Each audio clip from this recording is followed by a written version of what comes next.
The world got serious this year about climate change. Both industrialized and developing nations pledged for the first time to control or reduce their greenhouse gas emissions. Incoraggio la collaborazione. Even Pope Francis weighed in. He released an encyclical on the environment in June and gave speeches during his visit to North America in September that warned of the dangers of climate change and the urgent need to curb it.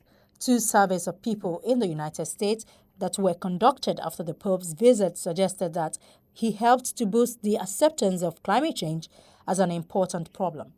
Pope Francis called for an ecological conversion for the faithful. In Laudato Si, or Praise Be, he warned of harming birds and industrial waste and called for renewable fuel subsidies and energy efficiency.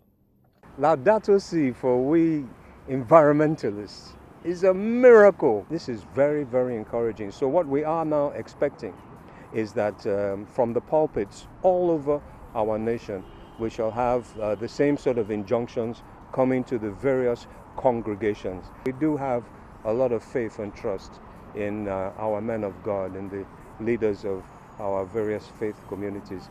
So he has started something. It is great. It's already had a reaction in Europe.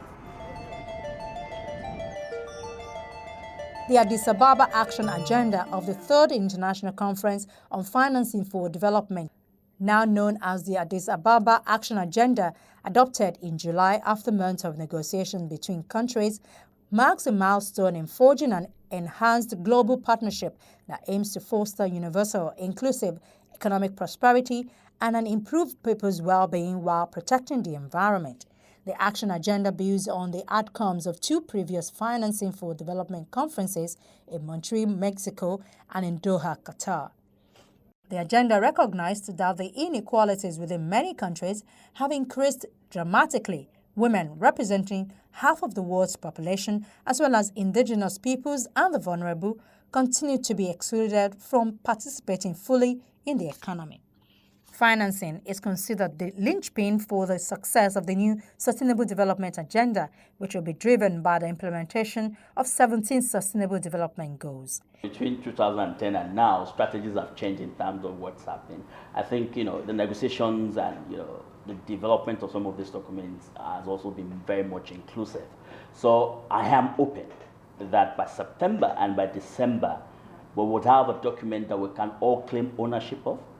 And we might not have all we want in that document, but in the end, can we begin to look at some of the things we can relate to in those documents and begin to sync them with our national realities, not only at the federal level, at the state and at the local government level. Because development would have to happen at the state and local government level. So can we begin to also use these discussions, these documents to discuss with government, state governments, local government, government chairmen, on how best they can begin to tap into these to develop their own environment and their own communities. And they now declare this document, the Transforming Our World, the 20 Agenda of Sustainable Development, officially adopted. In September, the United Nations adopted a final roadmap for the 2030 Sustainable Development Goals. Broadly speaking, SDGs are targets for government, communities, and institutions to further international development. And it is a roadmap to ending global poverty, building a life of dignity for all, and leaving no one behind.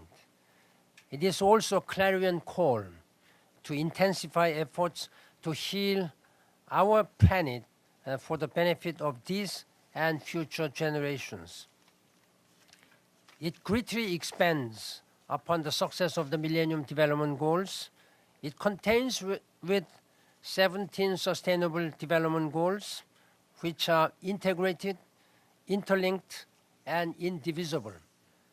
In many ways, these goals, global goals, represent a to-do list for people and the planet. They are people-centered and planet-sensitive. They are universal, applying to all countries while recognizing different realities and capabilities. They call for building peaceful, inclusive, and well-governed societies with responsive institutions as the basis for shared prosperity. Fundamentally, they recognize that we cannot reach our development goals without addressing human rights and complex humanitarian issues at the same time. The 2030 agenda builds on the Millennium Development Goals set in 2000 and includes 17 goals touching on a variety of social, environmental, and economic issues, ranging from gender equality to accessible and affordable clean energy. Whereas the MDGs consisted of 8 goals supported by 21 specific targets and 60 indicators, there are currently 17 SDGs comprising 169 targets. Meanwhile, targeted efforts will be needed to reach the most vulnerable people as world leaders deliberate about the next global development agenda, an unprecedented opportunity to make in the next 15 years a turning point for the families all over the world.